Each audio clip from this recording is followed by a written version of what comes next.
সবাইকে সংবাদ এক নজরে স্বাগত। সঙ্গে আছি তাসনুবা বিনতে তাহের। জুলাই সনদ বাস্তবায়নের সকল প্রক্রিয়া সম্পন্ন হয়েছে বলে জানিয়েছেন বিএনপির স্থায়ী কমিটির সদস্য সালাউদ্দিন আহমেদ। 51টি বাদে বাকি সব সুপারিশে ঐক্যমত্য কমিশনের সাথে একমত বিএনপি। দুপুরে চট্টগ্রামের হাটহাজারীর দারুল উলুম মইনুল ইসলাম মাদ্রাসার মহাপরিচালকের সঙ্গে সাক্ষাৎ শেষে তিনি এসব কথা জানান। জুলাই ঘোষণাপত্র ও সনদ প্রণয়নের দাবিতে টানা দ্বিতীয় দিনের অবরোধে অচল শাহবাগ চত্বর। দাবি আদায় না হওয়া পর্যন্ত আন্দোলন অব্যাহত রাখার ঘোষণা দিয়েছেন জুলাই শহীদ পরিবারের সদস্য ও আহতরা। জুলাই যোদ্ধাদের স্বীকৃতি, পুনর্বাসন সহ 3 শর্ত সনদে অন্তর্ভুক্ত করার দাবিতে গতকাল থেকে শাহবাগ মোড় অবরোধ করে রেখেছেন আন্দোলন। আওয়ামী লীগ নেতাকর্মীদের সঙ্গে গোপন বৈঠকে অংশ নেওয়ার অভিযোগে সেনাবাহিনীর এক মেজরের বিরুদ্ধে তদন্ত আদালত গঠন করা হয়েছে। আইএসপিআর এক সংবাদ বিজ্ঞপ্তিতে জানায়, অভিযোগ পাওয়ার সাথে সাথে বাংলাদেশ সেনাবাহিনী বিষয়টিকে সর্বোচ্চ গুরুত্বের সাথে নেয়।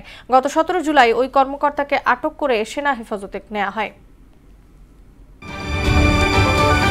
গুলশানে চাঁদাবাজির মামলায় গণতান্ত্রিক ছাত্র আন্দোলনের যুগ্ম আহ্বায়ক জানে আলম অপুকে গোপীবাগ থেকে গ্রেপ্তার করেছে ঢাকা মহানগর গোয়েন্দা পুলিশ। এ ঘটনায় অভিযুক্ত 6 জনকেই গ্রেপ্তার করা হয়েছে। বিকেলে ডিএমপির মিডিয়া সেন্টারে ব্রিফিংয়ে এ তথ্য জানান ডিএমপির মুখপাত্র তালিবুর রহমান। দেশে গত একদিনে ডেঙ্গু আক্রান্ত হয়ে 138 জন হাসপাতালে ভর্তি হয়েছেন। এই সময় ডেঙ্গুতে কারো মৃত্যু হয়নি। এ নিয়ে চলতি বছর ডেঙ্গু নিয়ে হাসপাতালে ভর্তি রোগীর সংখ্যা বেড়ে হলো 21,118 জন। তাদের মধ্যে 83 জনের মৃত্যু হয়েছে। এর মধ্যে জুলাই মাসে 41 জনের প্রাণ কেড়ে নিয়েছে ডেঙ্গু, যা বছরের মোট মৃত্যুর অর্ধেক। চীনের রাজধানী বেইজিংয়ে ভয়াবহ বন্যায় এক বৃদ্ধাশ্রমে অন্তত 31 জন বৃদ্ধ নিহত হয়েছেন বলে জানিয়েছে স্থানীয় কর্তৃপক্ষ।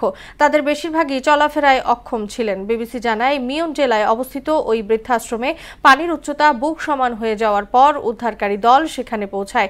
বেইজিংয়ে সাম্প্রতিক বন্যায় এ পর্যন্ত 44 জনের মৃত্যু হয়েছে। এই ছিল সংবাদ এক নজরে। সবশেষ খবর সবার আগে জানতে মোহনার সাথেই থাকুন।